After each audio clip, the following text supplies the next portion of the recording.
Ju njohim me edicionin informativ të lajmeve. Kjo është Radio 7.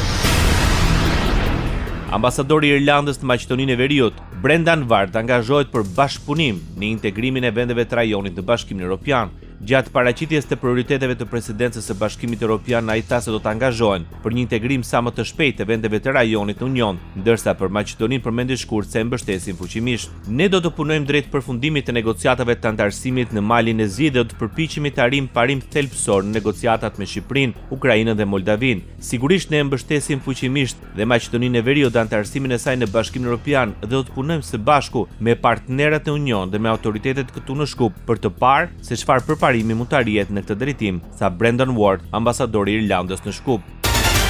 Kryeministri në detyrë Albin Kurti tha se Kosova po shqyrton mundësinë për të furnizuar me gaz të lëngëzuar nga Shtetet e Bashkuara të Amerikës përmes bashkëpunimit me Shqipërinë. Këto komente Kurti bëri gjatë ceremonisë së vendosjes së gurthemelit për ndërtimin e parkut solar me kapacitet prej 105 megavatësh në Rahovec.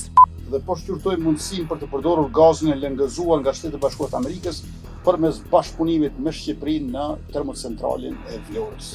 Për te rritjes së prodhimit vendor, ky projekt ka domethënie të veçantë edhe për raportin tonë me mergatën.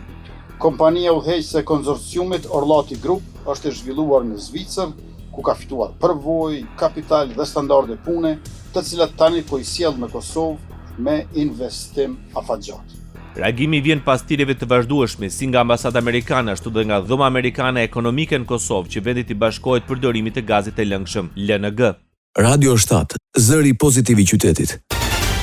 Brenda vitit 2028 do të përmbyllen plotësisht të gjitha dosjet në proces legalizimi në Shqipëri. Premtimi vjen nga drejtoresha e kadastrës Lorena Goxhibelli. Në seancën dëgjimore në Komisionin për Auditimin e Sektorit Publik, Goxhibelli deklaroi se në procesin e nisur zyrtarisht në vitin 2006, duke referuar raportit vjetor të kadastrës, janë dhe rreth 130.000 vetë deklarime ende në proces. Sfidë gjithashtu për kadastrën në shpërndetësimi i hartave kadastrale pasi rezulton se 80% e vendit ka probleme. Sa i takon regjistrimit fillestar të pronës, edhe ky proces duhet të mbyllet brenda vitit 2028.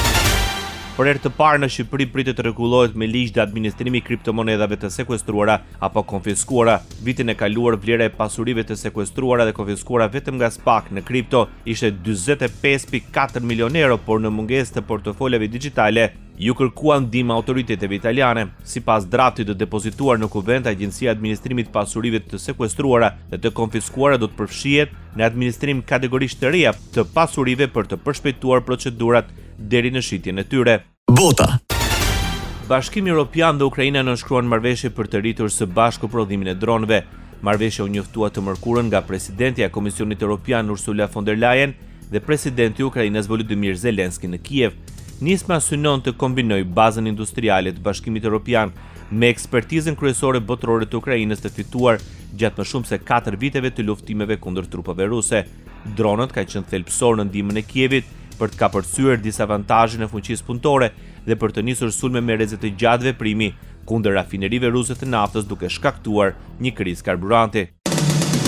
Ndoqët lajmet shkurt në Radio 7, zëri pozitiv i qytetit.